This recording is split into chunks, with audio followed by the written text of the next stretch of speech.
Avant de commencer, dites-nous en commentaire quelle heure il est et d'où vous nous regardez. Commençons. Lévi Boone était resté isolé depuis bien trop longtemps pour s'apercevoir que les jours glissaient les uns sur les autres sans distinction. Il ne marquait plus les dates sur le calendrier. Ce n'était pas nécessaire. Le ranch lui-même dictait le temps qui passe. La façon dont la ligne de neige reculait centimètre par centimètre chaque matin, ou comment la boue commençait à sécher dans les crevasses vers la mi-avril. Le manteau d'hiver de la mule n'avait pas encore totalement mué, mais les nuits devenaient plus douces. C'était suffisant. Il travaillait sur la clôture extérieure lorsqu'il remarqua les corbeaux qui tournoyaient, non pas haut dans le ciel, mais bas, rasant la cime des arbres derrière la grange. Cela signifiait généralement que quelque chose était mourant ou déjà mort. Il laissa la clôture à moitié réparée et remonta la colline, ses bottes faisant un bruit de succion dans la terre en dégel, une main posée par habitude sur la crosse du fusil attachée à son dos. Ses articulations étaient à vif à cause des échardes et son manteau empestait la sueur de plusieurs jours et la graisse animale. Il s'imaginait que c'était probablement une carcasse, un coyote qui s'était aventuré trop près. Peut-être un cerf frappé par quelque chose et laissé là à se vider de son sang. Il ne s'attendait pas à trouver un homme. C'était un autochtone, âgé, bien qu'il fût difficile de le dire exactement. La terre collait à sa peau comme une seconde couche, et du sang séché s'était figé sur sa poitrine. Une flèche brisée dépassait du côté gauche de son abdomen, cassée net au niveau de la hampe. Sa peau était froide, mais pas rigide. Sa respiration sortait en râles saccadés, la bouche entr'ouverte, la langue craquelait. Il n'était pas conscient. Lévi resta au-dessus de l'homme pendant plusieurs secondes, les yeux plissés, la mâchoire serrée. Il scanna la lisière des arbres derrière lui. Rien ne bougeait, aucun cavalier, aucun son, juste le vent bruissant dans les broussailles mortes de l'automne dernier. Le rythme cardiaque de Lévi était lent mais lourd. Il ne voulait pas avoir affaire à ça. Il n'avait pas besoin d'étrangers sur ces terres, et il ne voulait certainement pas d'ennui avec une tribu. Mais il ne pouvait pas non plus s'éloigner. Pas de quelqu'un à moitié vivant. Il posa un genou à terre, pressa 2 doigts sur le cou de l'homme. Il y avait un pouls, à peine perceptible. La peau était moite, et la blessure puait l'infection. Quel que soit le combat dans lequel cet homme s'était trouvé, il ne s'était pas terminé rapidement. Lévi regarda autour de lui à nouveau, toujours seul. Il se leva, ajusta la sangle du fusil sur son épaule, puis saisit l'homme par les bras et commença à le traîner. Ce n'était pas par bonté. C'était instinctif, quelque chose d'enfoui dans les côtes. Il se dit que c'était juste la chose décente à faire, rien de plus. Il l'amena dans la grange, l'allongea dans la paille près du fond où c'était sec. La mule braya une fois, confuse, mais ne bougea pas. Lévi retroussa ses manches et attrapa les fournitures qu'il avait, de l'eau bouillie sur le poêle à l'intérieur, une boîte de whisky, de vieux chiffons d'une boîte sous l'établi, et un couteau de dépeçage qu'il n'avait pas utilisé depuis la saison dernière. Il travailla avec une précision lente. D'abord en coupant le tissu du gilet de l'homme pour l'ouvrir, puis en creusant pour extraire la hampe brisée proprement. L'homme tressaillit, gémit une fois à travers ses lèvres gercées, mais ne se réveilla pas.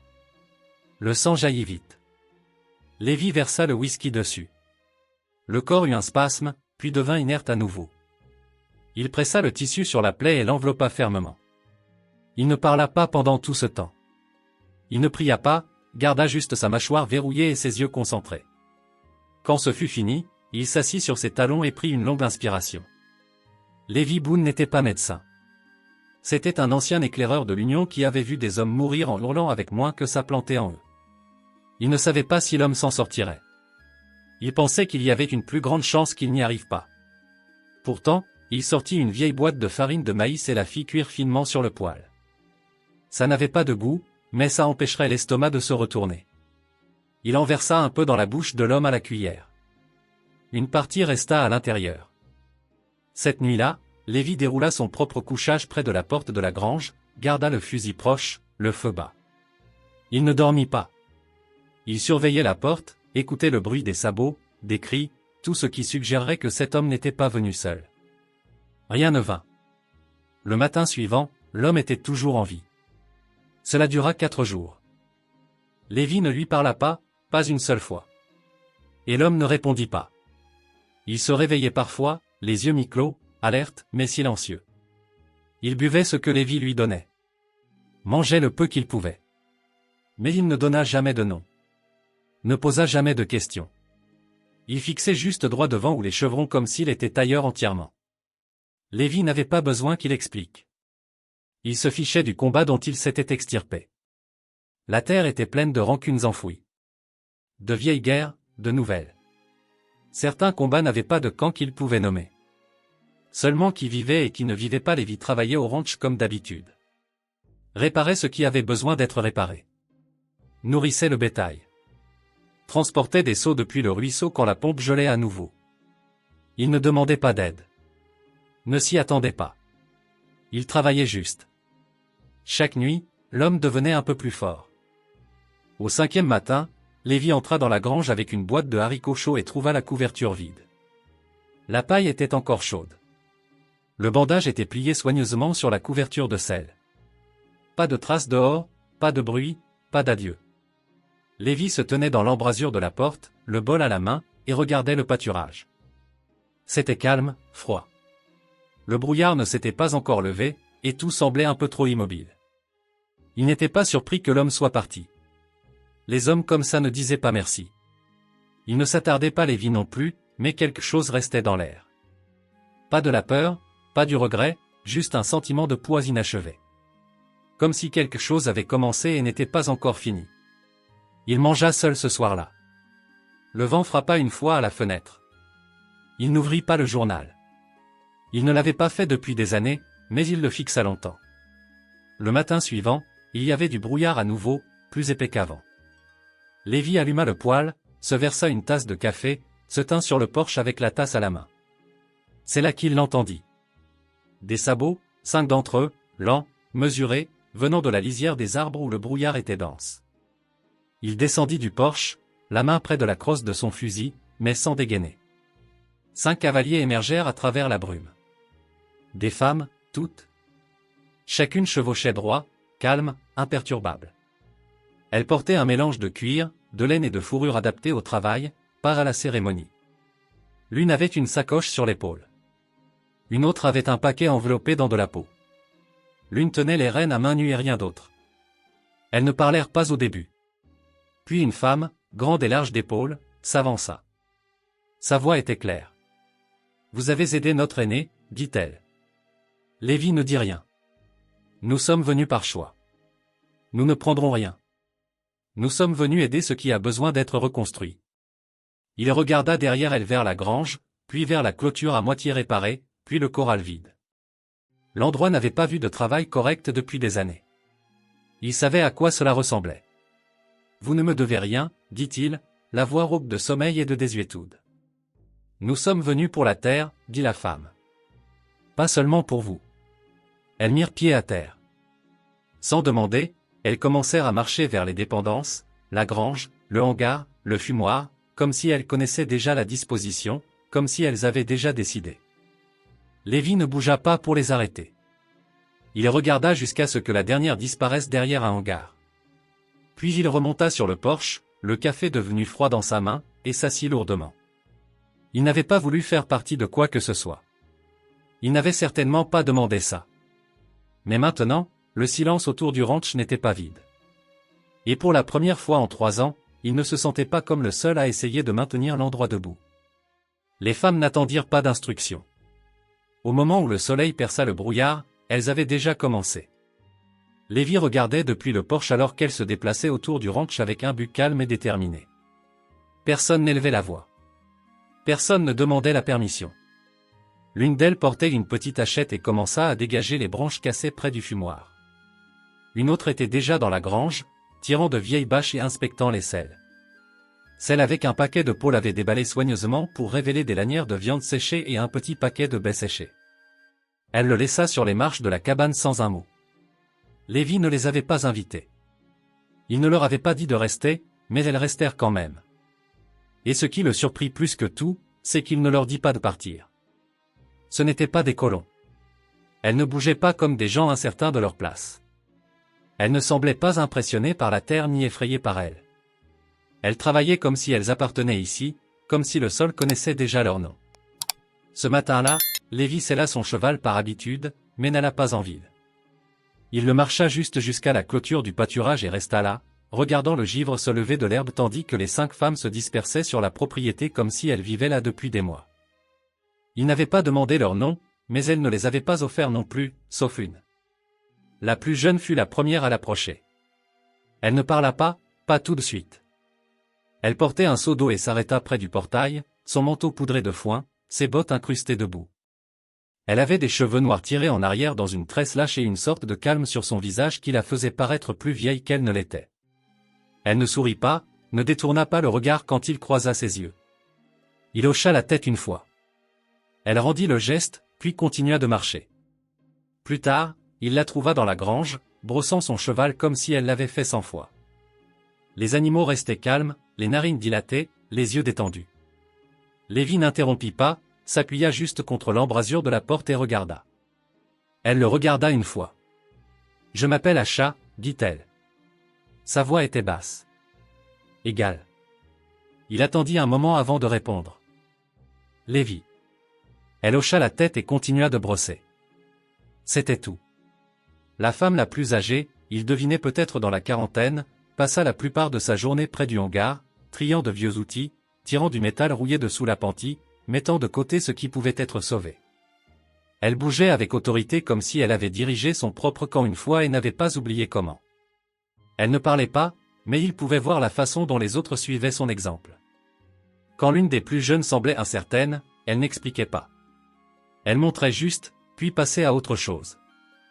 Une autre femme plus mince avec des cheveux coupés courts et des yeux perçants prit la boîte de couture qui était restée intouchée dans le coin de la cabane depuis la mort de sa mère.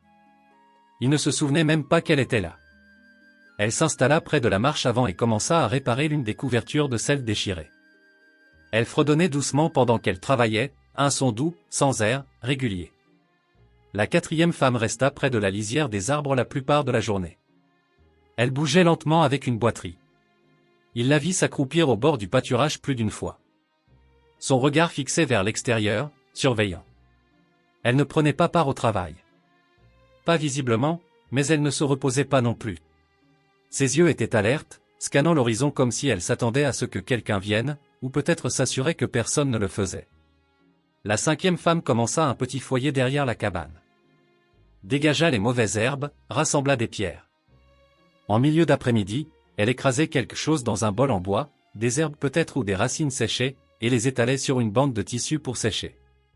Elle levait à peine les yeux, mais chaque fois que l'une des autres passait près d'elle, elle ralentissait. Elle ne parlait pas beaucoup, mais sa présence semblait avoir du poids. Lévi ne posa pas de questions, mais à l'intérieur il en avait plein. Pourquoi elle? Pourquoi maintenant? Pourquoi avait-elle choisi de venir ici sur sa terre après un seul acte d'aide? Il n'avait pas sauvé ce vieil homme pour une récompense. Bon sang, il ne savait même pas qui c'était. Mais clairement, elle le savait. Il pensa à chevaucher jusqu'à la réserve, demander ce que cela signifiait, demander ce qu'on attendait de lui en retour. Mais il ne le fit pas parce que quelque chose lui disait que ce n'était pas une question d'attente. Elles n'étaient pas là pour lui. Elles étaient là pour la terre, pour l'espace, pour le calme, pour tout ce qui avait été perdu dans leur propre vie et qui avait besoin d'être réparé. Ce soir-là, il ne cuisina pas. Quand il entra dans la cabane, une marmite de ragoût mijotait déjà sur le poêle. L'une des femmes, il ne savait toujours pas laquelle, avait pris dans ses réserves sans demander, mais avait laissé plus derrière que ce qu'elles avaient utilisé. Il y avait du bois fraîchement coupé empilé près de la porte. La table essuyée. Même la lampe à huile avait été remplie. Il mangea seul. Elles ne le rejoignirent pas. Elles mangeaient dehors autour de leur propre petit feu enveloppé dans leur propre châle, disant peu de choses.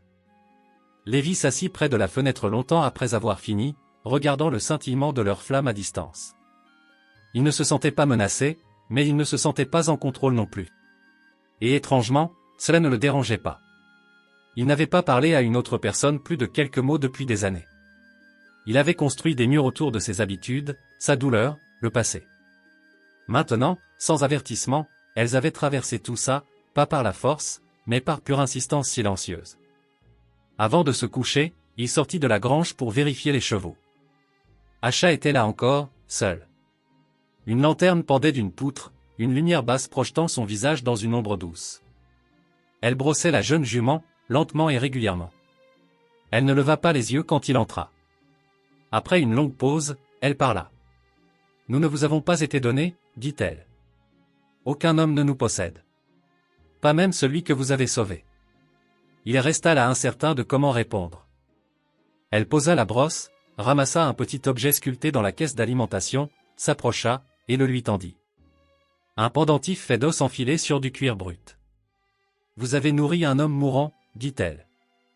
Nous sommes venus nourrir les vivants. Puis elle passa devant lui et sortit dans l'air froid de la nuit, son manteau bruissant doucement alors qu'elle disparaissait dans l'obscurité. Lévi resta là, le pendentif à la main pendant un long moment. Et pour la première fois depuis aussi longtemps qu'il s'en souvienne, il ne se sentait pas comme un homme tenant tout ensemble tout seul. Elles n'avaient pas demandé à appartenir, mais elles étaient restées. À la fin de la semaine, le rythme du ranch avait changé. Lévi le remarqua avant de l'admettre. Les outils n'étaient plus là où il les laissait. Ils étaient là où ils devaient être. Le bois de chauffage ne manquait plus. Le pelage de la mule avait été brossé. Les bardanes retirées de sa queue, et les seaux d'eau étaient pleins avant que Lévi ne les atteigne. Il n'avait pas demandé d'aide. Personne ne s'était porté volontaire, mais s'était fait tout de même. Il avait vécu dans le silence si longtemps qu'il ne réalisait pas à quel point la survie était devenue bruyante. Chaque petite décision, chaque corvée, chaque changement de temps avait requis tout son poids. Maintenant, c'était comme si des morceaux de ce fardeau avaient été tranquillement ramassés et portés par d'autres mains. Il n'y était pas habitué, et il n'était pas sûr d'aimer ça, mais il ne l'arrêta pas non plus. Les femmes continuaient de travailler la terre comme si c'était la leur, mais ne traversaient jamais dans la cabane à moins que la nourriture ou le feu ne l'exige. Elles dormaient dehors ou dans le fenil au-dessus de la grange, ne demandant jamais plus. Il n'y avait pas de cérémonie, pas de mots de gratitude ou de demande, juste de l'action menée avec discipline et silence. Et Lévi regardait. Il ne leur parlait pas beaucoup, mais il apprit leurs habitudes. Ma, la plus âgée, avait pris le contrôle du fumoir. Elle construisit de nouvelles grilles à partir de rien, nettoya les murs noircis de suie, et commença à sécher la venaison qu'elles avaient trouvée à l'orée des bois. Elle bougeait avec concentration et ne gaspillait pas un seul mouvement. Quand Lévi la croisait sur le chemin du ruisseau, elle faisait un petit signe de tête. Rien de plus. Mais dans ce bref regard, il comprit quelque chose. Elle avait dirigé des choses avant. Une famille, peut-être. Ou un camp. Quelque chose avait un jour dépendu d'elle. Peut-être que c'était encore le cas. Tula, celle qui fredonnait, avait pris goût à la couture et aux réparations. Elle répara le manteau de Lévi sans demander. Le laissa sur la rambarde du porche plié proprement. Il ne l'avait pas porté depuis l'hiver où son frère était mort. Maintenant il le mettait chaque matin sans y penser. Il allait différemment maintenant. Pas plus serré, juste plus intact. Sonny, la guetteuse avec la boiterie, restait le long de la crête nord, parlant rarement à quiconque. Elle marchait lentement, s'appuyant sur un bâton sculpté, et gardait son dos tourné à la cabane la plupart du temps. Mais ses yeux ne s'arrêtaient jamais de bouger. Lévi ne savait pas contre quoi elle montait la garde. Des loups, des cavaliers, ou peut-être de vieux souvenirs, mais elle était vive, même avec la boiterie. Il commença à se sentir plus à l'aise sachant qu'elle était là. Le travail d'herboriste de Winona s'approfondit. Elle creusa une petite parcelle derrière le hangar et avait commencé à planter. Il voyait ses mains tachées de terre, le bout des doigts verts de feuilles écrasées. Parfois elle descendait au ruisseau et revenait avec de l'eau et un but silencieux. Elle ne lui parlait jamais, pas une fois. Mais une fois il la vit s'arrêter près de la tombe derrière la grange, celle marquée juste avec un poteau en bois et sans nom. Elle ne demanda pas qui gisait là, resta juste debout un moment, baissa les yeux, et passa à autre chose. Mais c'était à chaque que Lévi se surprenait à regarder le plus point elle travaillait sans attirer l'attention. Les matins, elle était dans la grange nourrissant les chevaux avant même qu'ils n'ouvrent les yeux. À midi, elle aidait Mika près du fumoir ou transportait de la nourriture aux enclos. Les soirs, elle s'asseyait seule près du corral, son dos contre la clôture, les yeux vers le ciel comme si elle attendait quelque chose qu'elle seule pouvait voir. Elle ne parlait pas sauf nécessité, mais quand elle le faisait, ses mots étaient mesurés, utiles. Lévi commença à trouver des excuses pour passer là où elle travaillait, apportant une corde qui n'avait pas besoin d'être réparée, vérifiant un portail qui n'était pas cassé. Il n'était pas sûr si elle remarquait. Peut-être qu'elle le faisait. Peut-être qu'elle laissait juste faire. Un après-midi, il la trouva en train de refaire les bardeaux d'une partie du toit du poulailler. Elle avait traîné l'échelle de derrière le hangar et se tenait près du sommet avec un marteau dans une main et une poignée de clous serrée dans l'autre. Il s'approcha, s'arrêtant à quelques pas en arrière. « Vous auriez pu demander de l'aide, dit-il. » Elle ne regarda pas en bas. « Pas besoin. Vous allez tomber à faire ça toute seule. » Elle plaça un clou, le frappa net. « Je suis déjà tombé avant. » Il ne répondit pas, resta juste là avec ses bras croisés, regardant la façon dont elle bougeait, équilibrée, calme, délibérée. Quand elle descendit, il tint l'échelle stable sans qu'on le lui demande. Elle hocha la tête une fois avant de s'éloigner pour chercher plus de bardeaux. Rien de plus ne fut dit, mais quelque chose passa entre eux dans le calme. Ce soir-là, le vent se leva fort. L'un des portails de clôture près du pâturage ouest se détacha et s'ouvrit en grand. Lévi sortit avec ses outils, et quand il arriva là, Asha était déjà accroupie à côté, enfonçant un poteau dans le sol avec une pierre. Ses mains étaient sales. Son souffle venait vite à cause du froid. Il la rejoignit. Pas de parole, juste deux personnes agenouillées dans la poussière, travaillant jusqu'à ce que la dernière charnière soit sécurisée à nouveau. Après, il lui offrit son manteau. Elle le prit sans un mot et le rendit une minute plus tard. Ils retournèrent à la grange côte à côte. À l'intérieur, elle s'occupa de la jument, la brossant lentement comme elle le faisait toujours. Lévi resta en retrait, regardant depuis l'embrasure. « Vous ne parlez pas beaucoup, dit-il finalement. Vous non plus. » Il s'autorisa un faible sourire à cela. « Vous manquez l'endroit d'où vous venez ?» Elle fit une pause. « Il n'y a rien là-bas à regretter. » Il hocha la tête, comprenant plus qu'il ne le laissait paraître. Ils restèrent en silence jusqu'à ce que la lanterne brûle bas. Avant de partir, elle le regarda. « Vous pensez toujours que nous sommes venus pour vous ?» Il ne répondit pas. Elle passa devant lui, comme avant, ses pas silencieux sur le sol de la grange. Après son départ, Lévi resta un moment de plus. Il n'avait demandé rien de tout cela. Pas leur aide, pas leur présence, mais d'une manière ou d'une autre cela avait pris racine quand même. Il regarda ses mains, calleuses, cicatrisées, toujours en train de faire, toujours en train de construire, toujours en train de défendre. Maintenant, pour la première fois depuis longtemps, ce n'étaient pas les seules mains essayant de maintenir quelque chose ensemble. Il ne savait pas ce qui viendrait ensuite. Mais quoi que ce soit, il ne l'affrontait plus seul. Pas entièrement. Les jours s'étiraient plus longs alors que le printemps pressait plus fort. La glace se retira du bord du ruisseau, et le vent vint avec moins de mordant. La terre, autrefois gelée et semblant morte, avait commencé à changer. L'herbe revenait en ligne fine le long de la pente, et la terre ne s'effritait plus sèche entre les doigts de Lévi. Le travail venait plus vite maintenant. Plus à réparer, plus à soigner, plus qui avait besoin d'être fait avant que la chaleur de l'été ne s'installe. Avec chaque lever de soleil, la présence des femmes se tissait plus profondément dans la routine de l'endroit. Elle n'aidait pas simplement. Elle remplissait les espaces que Lévi avait depuis longtemps abandonnés. Le poulailler produisait à nouveau. Le corral avait été entièrement réparé. Les outils étaient maintenant alignés et organisés dans un hangar qui n'avait pas tenu l'ordre depuis des années. Au début, Lévi pensait qu'il y résisterait, à voir sa vie touchée, sa terre modifiée. Mais cette résistance ne vint jamais. Le travail était bon. Les résultats étaient réels. Pourtant, sous tout ce mouvement calme, quelque chose restait mal à l'aise dans la poitrine de Lévi. Ce n'était pas à propos d'elle. C'était à propos de ce qui venait ensuite. Les gens ne restaient pas. Cela avait été vrai toute sa vie. Son frère n'était pas resté. Sa mère non plus. Pas même les hommes qui travaillaient le bétail avec lui avant la guerre. Et ces femmes, malgré tout leur silence et leur stabilité, étaient toujours des étrangères. Capables, bien sûr, fortes, mais étrangères.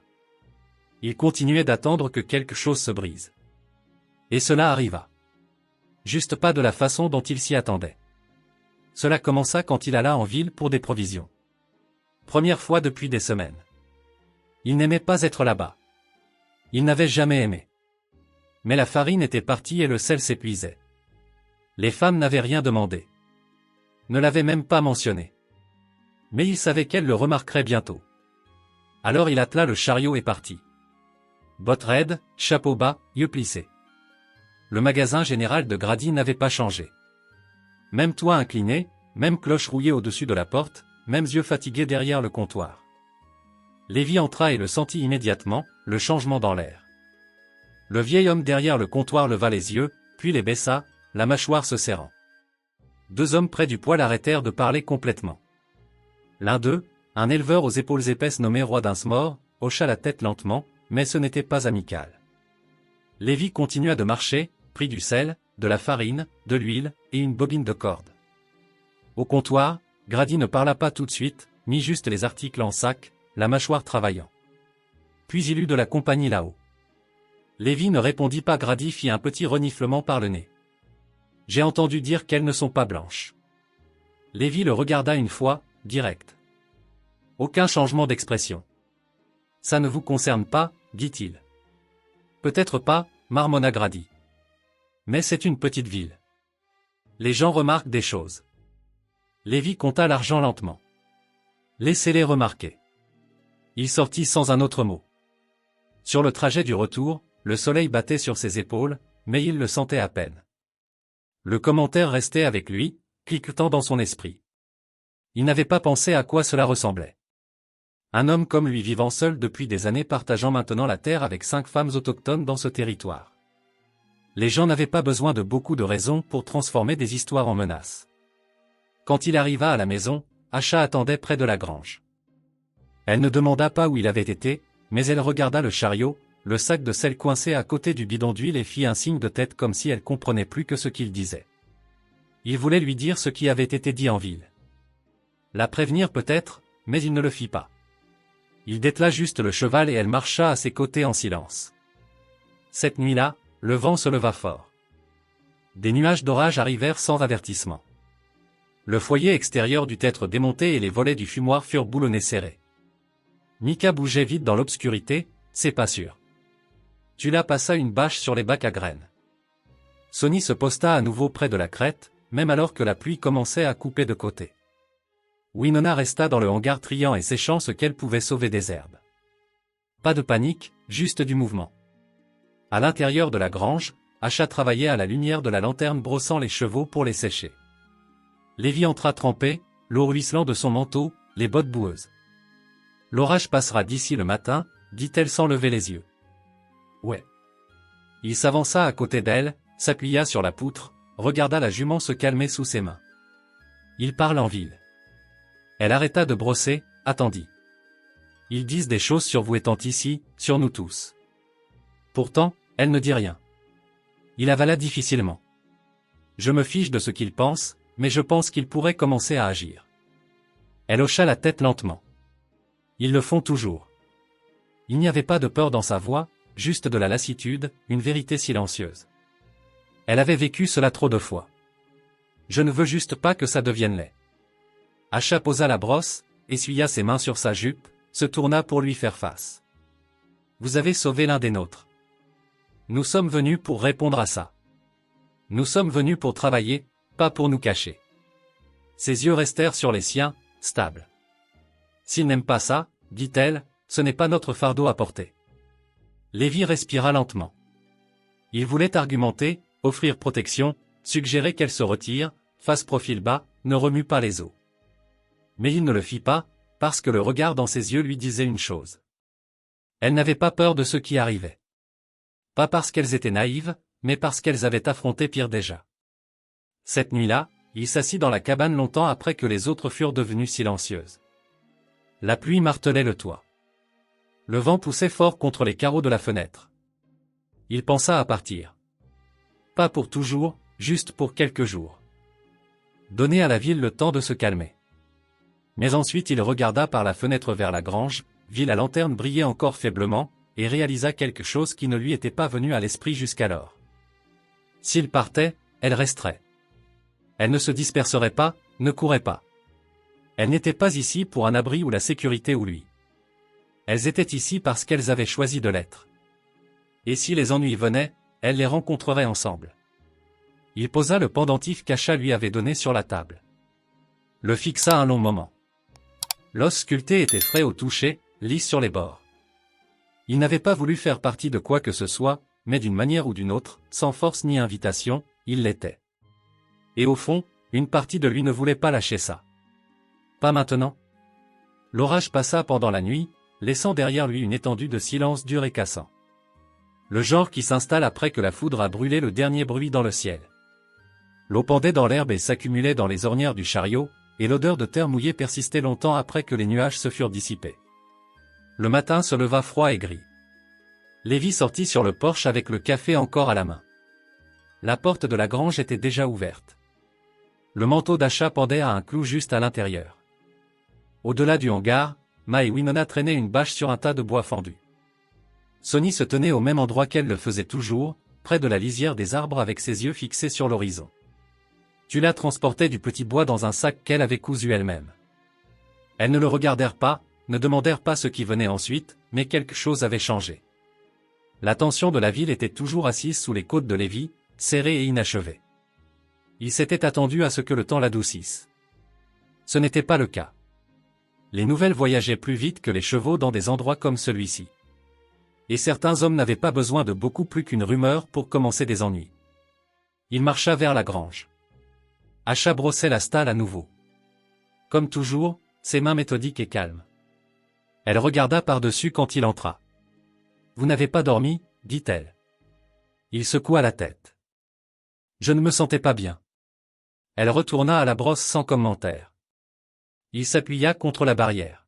« S'ils viennent ici, si quelqu'un arrive en pensant que c'est à eux de régler ça, de nettoyer. » Asha le coupa, la voix stable. « Alors nous serons prêtes. » Il la regarda un long moment. Elle ne leva pas les yeux. Elle savait ce qu'il voulait dire. Elle savait aussi qu'il avait peur. Pas pour lui-même, mais pour ce qu'il avait laissé grandir ici.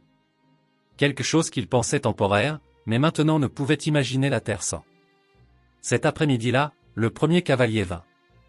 Lévi vit la poussière se soulever sur la crête juste avant que le soleil ne tombe sous la ligne d'arbres. Un seul homme à cheval, bougeant lentement, trop lentement pour un voyage, plus comme un homme faisant l'inventaire. Il ne s'approcha pas, regarda juste. Lévi descendit du porche, fusil en bandoulière, mais pas levé. Il resta là immobile jusqu'à ce que le cavalier tire les rênes et retourne par où il était venu. Il ne dit rien aux femmes, mais Sonny avait vu.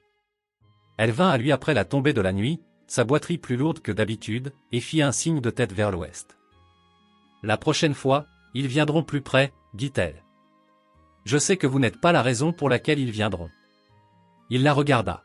« Peut-être pas, mais ils feront en sorte que ce soit la mienne. » Sonny n'argumenta pas, tapa juste le bord de la rambarde du porche avec son articulation une fois et retourna à sa garde.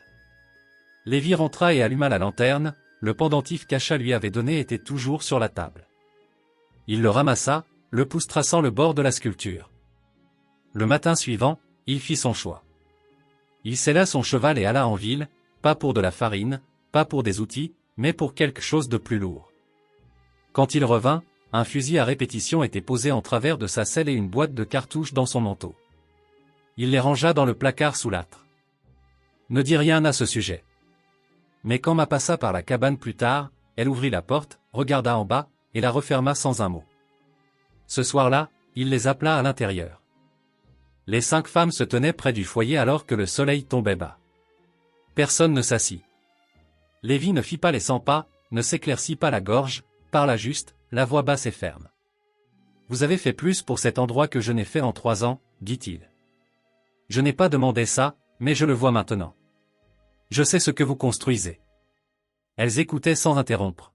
« Il y a des gens qui pourraient essayer de venir ici, pourraient penser que ce que nous avons est mal, que vous n'appartenez pas ici, que je suis un idiot de laisser faire. » Il leva les yeux, croisant chacun de leurs regards. « Ils viennent ici en pensant que je vais m'écarter. Ils ont tort. » Mika croisa les bras. Tula inclina la tête. Sonny hocha la tête une fois. Lévi se tourna vers Asha en dernier. « Vous n'êtes pas des invités, pas de la main-d'œuvre. Vous n'êtes pas juste de passage. » Il hésita. « Si vous voulez rester, vous restez. Si vous voulez partir, je ne vous arrêterai pas. Mais si vous restez, je me tiens avec vous. Chaque putain d'étape. » Asha le regarda longtemps. Puis elle s'avança juste assez pour fermer l'espace sans le briser. « Nous sommes déjà restés, dit-elle. Nous avons juste attendu de voir si vous le feriez. » Les autres ne parlèrent pas. Elle n'avait pas à le faire. Ce soir-là, Ils mangèrent ensemble pour la première fois. Pas de cérémonie, juste du ragoût passé de main en main. Le bruit des cuillères raclant contre les côtés des bols en éteint. La toux occasionnelle ou le souffle tiré à travers la fumée. Ce n'était pas une famille. Pas encore. Mais c'était quelque chose. Lévi s'allongea dans son lit plus tard, bottes enlevées, lampe baissée. Et pour la première fois depuis la guerre, il le sentit. Cette traction basse et incertaine dans la poitrine. Celle qui avertissait de quelque chose de réel en jeu. Pas la propriété, pas le bétail, pas le sang, mais les gens qui étaient venus et étaient restés. Des gens qui n'avaient rien à prouver mais tout à protéger. Et maintenant lui aussi. Il ne fallut pas longtemps pour que le calme se brise. 3 jours après le discours de Lévi autour du feu, le premier vrai signe d'ennui arriva. Un rail de clôture cassé près du pâturager. Pas éclaté par l'âge ou l'orage, mais si net, délibéré. Lévi le trouva juste après le lever du soleil. La coupe était angulaire, nette, et basse au sol. Pas un accident, pas le vent, un message. Il ne le dit pas aux autres tout de suite, le répara juste, martela le poteau en place, et garda un œil sur la crête. Mais quelque chose dans ses tripes se serra fort. Le genre de tension qu'on ne secoue pas. Pas de la peur exactement, juste le sens certain que quelqu'un regardait et attendait. Ce soir-là, Mika vint à lui avec un paquet enveloppé, un tissu de peau plié serré. À l'intérieur un couteau d'obsidienne, une poche de tabac écrasée, et 2 plumes d'aigle brisées. Elle les posa sur la table sans explication. Son visage illisible. Ceux-ci ont été laissés à la lisière des arbres, dit-elle. Ils n'étaient pas à nous. Lévi ne demanda pas ce qu'ils signifiaient, mais au regard dans ses yeux, ce n'était pas bon. Sonny ne dit rien quand il demanda. Marcha juste le périmètre plus souvent après ça. Plus seulement en regardant, traquant, écoutant. Elle bougeait plus lentement que les autres, mais son regard balayait chaque ombre. Elle arrêta de parler complètement, sauf avec une inclinaison de son menton ou un signe de tête quand elle le passait en patrouille. Puis un matin, un cheval se retrouva boiteux. Winona avait soigné l'animal. Elle trouva un éclat de verre incrusté profondément dans son sabot, coincé comme s'il avait été placé. Il n'y avait pas d'autre signe autour de l'écurie, pas d'empreinte, pas de serrure cassée, juste la blessure. Asha vérifia la grange pour d'autres dommages, passant sa main le long des poutres et des poteaux, soulevant des sacs de nourriture. Elle ne dit pas grand-chose, mais Lévi pouvait dire qu'elle était perturbée. Quelque chose à propos du silence et de ses mouvements avait changé. Ce soir-là, Lévi se posta sur le porche, fusil sur ses genoux. Les femmes n'argumentèrent pas. Mika resta dans le hangar aiguisant des outils. Tula transporta de l'eau à la grange. Sonny regardait depuis les arbres. Vers minuit, Asha sortit et s'assit à côté de lui. Elle ne le regarda pas, croisa juste ses bras sur sa poitrine et fixa le pâturage. Ils essaient de nous faire sortir, dit-elle doucement. Lévi ne parla pas pendant un moment. Je sais, pas juste vous. Nous tous. Il hocha la tête. Vous ne posez pas de questions, ajouta-t-elle. Il la regarda. À propos de quoi? À propos de pourquoi nous sommes venus? À propos de ce que nous avons laissé? Lévi hésita, puis secoua la tête. Ça ne semblait pas être ma place. Asha se tourna vers lui lentement. Alors peut-être que maintenant ça l'est. Elle prit une respiration comme si quelque chose de lourd devait être expiré avant de pouvoir être raconté. J'ai quitté le camp dans le sud. Ils allaient m'échanger pour régler une rancune. Je n'ai pas attendu de voir qui me prendrait. Elle parlait platement. Pas d'émotion, juste des faits. Ma, dit-elle, avait perdu ses 2 fils dans des embuscades de colons et avait arrêté de prononcer des noms après les 2e funérailles. Tula avait été prise par un prêcheur itinérant quand elle était jeune et s'était échappée avant sa 15e année. Winona a été chassée pour avoir guéri quelqu'un que sa tribu jugeait maudit. Sonny avait été une pisteuse pour l'armée, difficile de trouver son propre peuple. La boiterie est venue après qu'elle se soit retournée contre ses employeurs. Ils ne nous ont pas donné à vous, dit Asha encore comme si elle avait besoin qu'ils le comprennent dans ses os. Nous sommes venus parce que nous avons vu ce que vous avez fait et parce que nous avions besoin d'un endroit qui ne s'attendait pas à ce que nous expliquions notre douleur juste pour avoir le droit d'exister. Lévi écoutait sans bouger. Le poids de leur passé s'installa autour de lui, pas comme de la culpabilité, mais comme une réalité. Ce n'étaient pas des femmes qui avaient besoin d'être sauvées. Elles étaient déjà au-delà de la survie. Ce qu'elles faisaient maintenant était quelque chose de plus dur. Reconstruire sans mendier la permission. Il regarda la terre, les clôtures, la grange, le corral. Cela n'avait jamais ressemblé à grand-chose pour lui, juste des arbres morts et de l'air libre. Mais pour elle, c'était devenu quelque chose de différent. Asha se pencha en avant, coude sur ses genoux. Quiconque est là dehors pense que nous sommes seuls. Lévi la regarda. Nous ne le sommes pas. Elle hocha la tête une fois, doucement, puis se leva et rentra à l'intérieur. Cette nuit-là, il ne dormit pas. Il resta sur le porche jusqu'à l'aube, les yeux sur la lisière des arbres, le pendentif qu'elle lui avait donné coincé dans sa poche comme une petite encre silencieuse. Au matin, la pluie avait recommencé. Légère, froide, et dessous, dans la terre molle près de la clôture, Lévi vit quelque chose de nouveau. Une empreinte de botte. Pas la sienne, pas l'une des leurs. Faisant face vers l'intérieur, quiconque était venu ne faisait pas juste le tour. Ils avaient marché sur la terre. Et ils n'avaient pas frappé. L'empreinte de botte changeait tout. Lévi se tenait au-dessus dans la lumière matinale, la pluie bruinant contre le bord de son chapeau. C'était frais, profond, trop lourd pour un éclaireur ou un vagabond solitaire. Le bord du talon avait une fente. Il en prit note. Quiconque s'était été venu jusqu'à la clôture, avait regardé à l'intérieur, et avait fait demi-tour. Ils n'étaient pas entrés dans la cour, mais ils avaient franchi la limite extérieure. Ils savaient ce que cela signifiait. La prochaine fois, il ne s'arrêterait pas à la clôture. Il brossa la boue pour la lisser avec le côté de sa botte, pas par peur, juste par instinct. Puis il se tourna et marcha vers la cabane, son souffle faisant de la buée dans l'air du matin. À l'intérieur, Mika coupait des lanières de viande pour le séchage. Tula réparait un sac en toile. Sonny n'était pas encore rentré de la lisière des arbres, mais ce n'était pas inhabituel. Asha se tenait au poêle remuant quelque chose dans une marmite noircie. Il parla franchement. Il y avait un homme là dehors. Prêt. Personne ne paniqua. Pas de halètement. Juste une longue pause dans la pièce. L'empreinte était fraîche. Botte lourde près de la clôture côté nord. Pas à nous. Asha continua de remuer. Vous pensez qu'il reviendra? Lévi hocha la tête. Ouais. Mika essuya ses mains et s'avança. Alors on se prépare. La voix de Tula était basse. Combien vous pensez? Ça pourrait être Justin. Ça pourrait être plus qui regarde. Il regarda Asha. Vous savez utiliser un fusil? Je sais comment survivre. C'était suffisant. À midi, les préparatifs avaient commencé. Pas pour un combat. Aucune d'elles ne voulait ça, mais pour une présence. Sonny revint de la crête avec des signes frais. 2 chevaux étaient passés à travers les broussailles sèches à l'ouest. Pas de feu de camp, pas de traces de départ. Cela signifiait qu'ils étaient toujours à proximité. Lévi et Mika renforcèrent les portes de la grange et du hangar. Asha vérifia les chevaux et s'assura que les outils n'étaient pas éparpillés.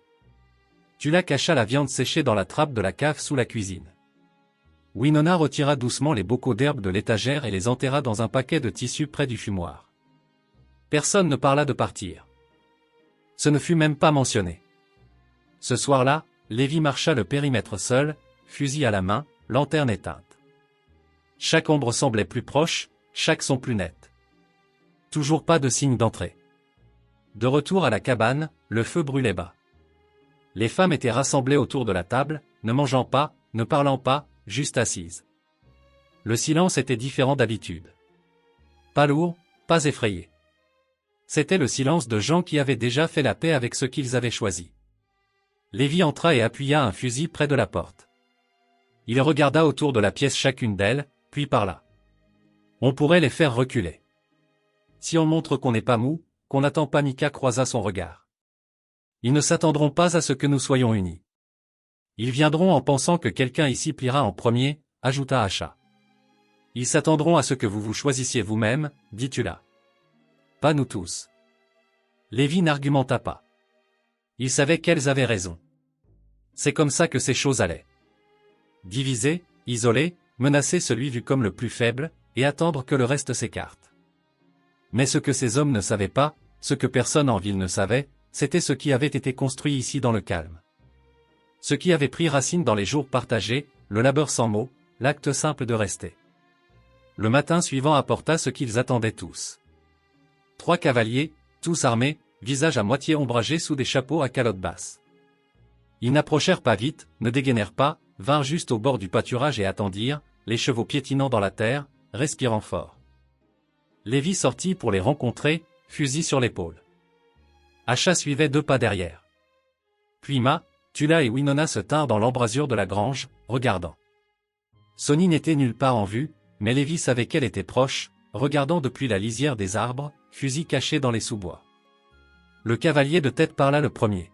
« J'ai entendu des histoires, dit-il, à propos d'un éleveur ici nourrissant des gens qui n'ont pas leur place. » Lévi ne tressaillit pas.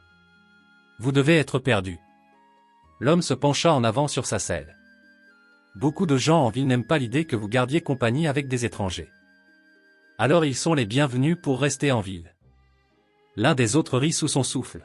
« Nous ne sommes pas ici pour commencer quoi que ce soit, dit le premier. On s'est juste dit que c'était peut-être le moment de vider l'endroit. Recommencer à zéro avant que les choses ne s'en mêlent. » Acha s'avança alors, calme mais ferme. « Nous ne partons pas. » Les yeux de l'homme se plissèrent. « Je ne vous parlais pas. »« Vous le faites maintenant, » dit Mika, sa voix comme de la pierre. Tula leva le menton. « Cette terre est travaillée. Nourrie, reconstruite. Aucune loi ne dit que vous pouvez rester. » « Aucune loi ne dit que nous ne pouvons pas, » répliqua Lévi. Une longue pause. Le cavalier bougea sur sa selle, frustré maintenant. Il ne s'était pas attendu à autant de résistance. Certainement pas d'une femme ou 3. Certainement pas d'un éleveur connu pour rester seul. Lévi s'approcha plus près. « Vous avez vu ce qu'on a fait ici. Vous savez très bien que c'est plus que ce que vous avez fait sur votre propre terre. Si vous pensez que 3 hommes et quelques menaces vont défaire ça, vous ne comprenez pas les gens à qui vous avez affaire. » Le cavalier le regarda une fois, réalisant trop tard que la décision était déjà prise. Il n'y avait pas de retraite qui n'aurait pas le goût de la honte.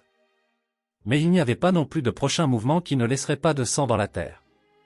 Alors il fit la seule chose qu'il pouvait. Il fit claquer sa langue, tourna le cheval, et partit. Les 2 autres suivirent, silencieux. Ils ne regardèrent pas en arrière. Lévi resta là jusqu'à ce que la poussière retombe, puis se tourna et marcha vers la grange. Ce soir-là, personne ne parla de ce qui s'était passé. Ils cuisinèrent tranquillement, mangèrent ensemble à nouveau, et quand le soleil plongea bas et que les grillons commencèrent à chanter, Lévi se retrouva sur le porche, Acha à ses côtés, tous les 2 regardant à travers la terre. Il expira lentement. Ils parleront en ville. Ils le font déjà. Vous avez peur qu'ils reviennent ? Elle réfléchit un instant. Peut-être, mais nous ne bougeons pas. Il hocha la tête. Et avec ça, la nuit retourna au calme. Pas le genre qui vient de se cacher, mais le genre gagné après avoir tenu bon et ne pas avoir tressailli.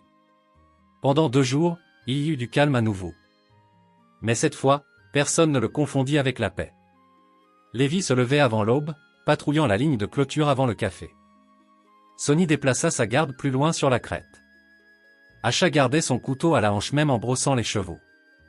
Personne ne dit rien à ce sujet.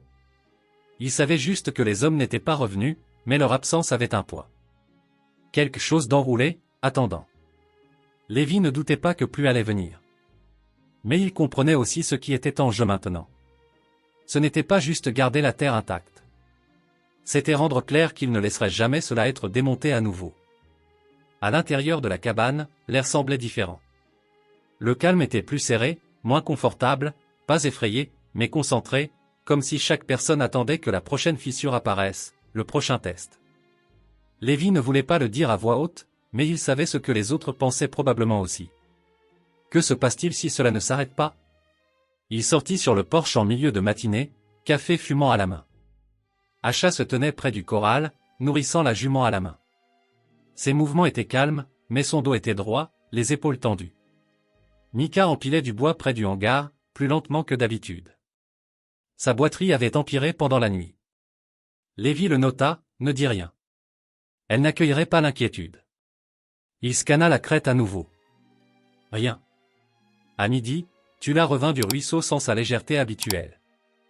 Sa chemise était déchirée sur le côté. Quelqu'un m'a suivi, dit-elle simplement, tendant un morceau de sangle en cuir cassé. Ils ne se sont pas approchés, mais ils voulaient que je sache qu'ils étaient là. Lévi prit la sangle, la tourna dans sa main. Il y avait un petit nœud lié près d'une extrémité. Tribal, peut-être, peut-être pas. Il regarda le groupe. Elle s'était rassemblée sans avoir besoin d'être appelée. On attend encore, demanda Mika. Non, dit Lévi. Pas cette fois. Ce soir-là, ils firent des préparatifs non pas pour la défense, mais pour la permanence. Lévi descendit le vieux fer à marquer du fenil. Il ne l'avait pas utilisé depuis que son frère était passé, à l'époque où il y avait encore du bétail à travailler et des voisins qui venaient pour des faveurs.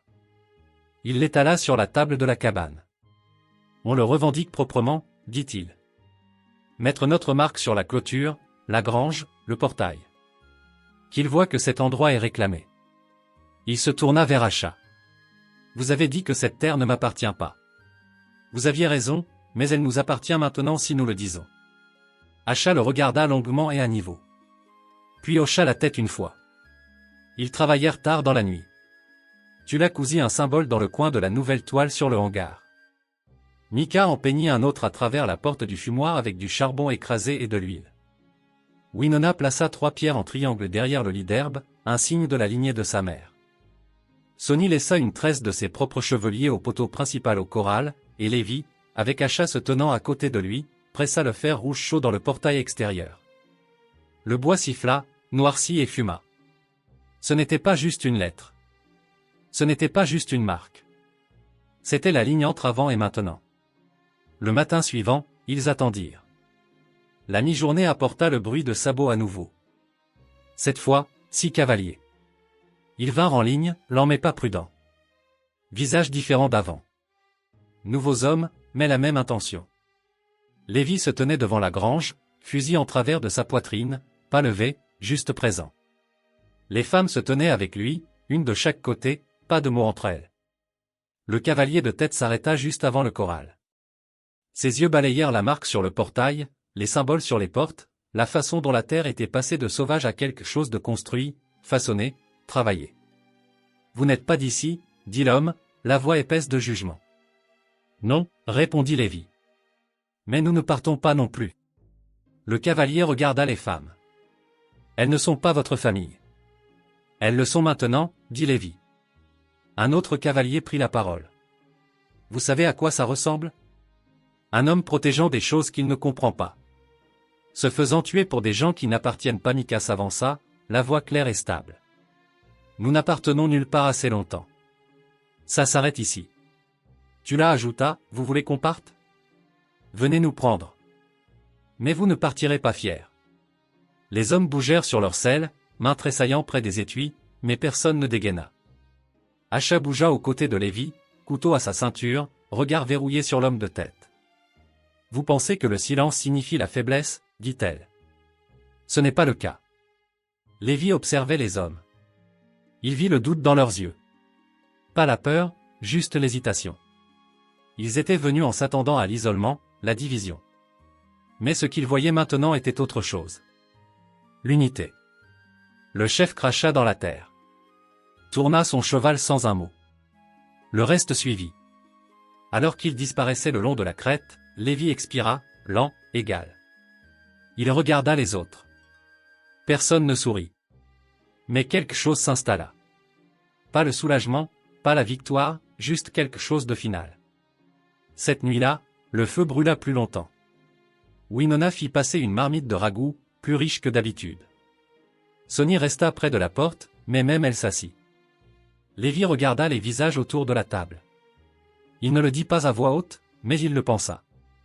Ce n'était plus un ranch. C'était un foyer. Au moment où l'été arriva, personne ne parlait des hommes qui étaient montés sur la crête. Ils n'étaient pas revenus. Le mot avait dû se répandre à propos de la marque, des fusils, des femmes qui ne tressaillaient pas.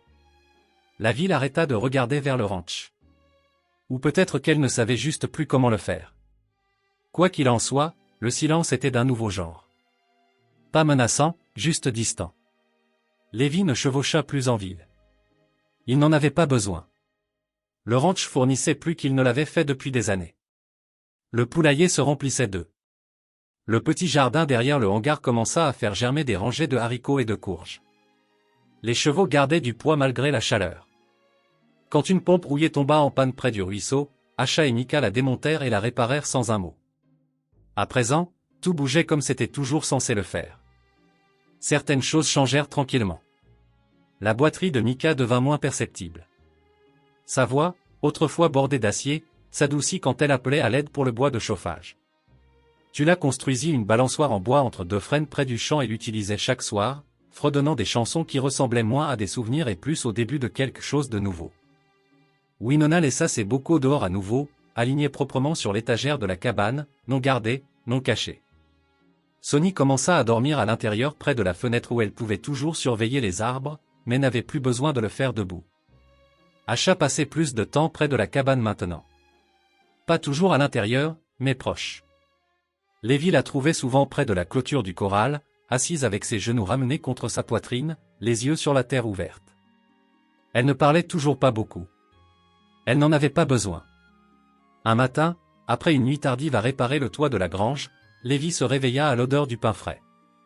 Il entra dans la cuisine à moitié endormi, bottes délacées, et vit une niche refroidissant sur le rebord de la fenêtre.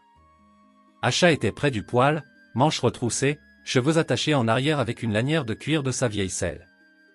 Il s'appuya sur le cadre de la porte, je ne savais pas qu'on avait de la farine. Elle jeta un coup d'œil en arrière, ne souriant pas exactement, mais quelque chose de proche. Winona a échangé des herbes séchées à un voyageur qui passait. Vous ne m'avez pas dit. Vous dormiez. Il entra. Et vous savez faire du pain. Je peux essayer. Il s'assit. Regarda son travail. Dehors. Les autres s'occupaient des animaux, nettoyaient les outils, nourrissaient les poulets. C'était toute la routine maintenant. Une vie partagée. Personne ne demandait ce qui devait être fait. Elle le faisait juste. Lévi regarda les mains d'Asha, cicatrisées, stables. Les mêmes mains qui avaient soutenu un poteau de clôture pendant une tempête, qui avaient enterré des racines derrière la grange, qui lui avaient tendu un os sculpté il y a des semaines sans explication mais avec une certitude complète. Il parla bas. Vous pensez parfois à partir? Elle fit une pause. J'avais l'habitude. Et maintenant, elle le regarda. Maintenant je veux juste un foyer. Plus tard ce jour-là, ils creusèrent une nouvelle ligne de clôture près du bord du pâturage ouest. Le vieux poteau avait pourri, penchant dans le vent comme s'il avait fini de se tenir debout. Lévi enfonça la pelle profondément, la sueur perlant sur son front. Mika tenait la poutre pendant que Sonny tassait la terre fermement. Tu la montais des seaux depuis le ruisseau. Winona laissa tomber un tissu plié dans ses mains pour essuyer son visage. Asha lui tendit des clous. Il ne parlait pas beaucoup, mais le bruit des outils et des pas remplissait l'air. Ce n'était pas du silence. C'était de la présence. Quand ils s'arrêtèrent pour de l'eau, Lévi s'appuya sur le nouveau poteau et regarda à travers la terre. Tout ce qui avait semblé mort pendant si longtemps s'étirait maintenant large et ouvert et travaillé. Il se tourna vers les autres. Vous pensez que ça durera? Mika leva les yeux, plissant les yeux dans la lumière. Seulement si nous durons. Elles se tinrent toutes un peu plus grandes à cela. Ce soir-là, ils mangèrent dehors sous le ciel ouvert. La balançoire grinçait doucement en arrière-plan. La brise sentait la poussière et le lilas. Lévi sortit son vieux journal, celui dans lequel il n'écrivait jamais. Il l'ouvrit pour la première fois en 3 ans. Il n'écrivit pas beaucoup, juste une date et une phrase. Elles sont restées. Il ferma la couverture, la posa, et regarda à travers la table. Asha croisa son regard. Elle ne dit rien. Elle n'en avait pas besoin. Et pour la première fois de sa vie, Lévi Boone ressentit exactement ce que cela signifiait d'appartenir. Pas parce qu'il avait tenu la terre seul, mais parce qu'il n'avait plus à le faire.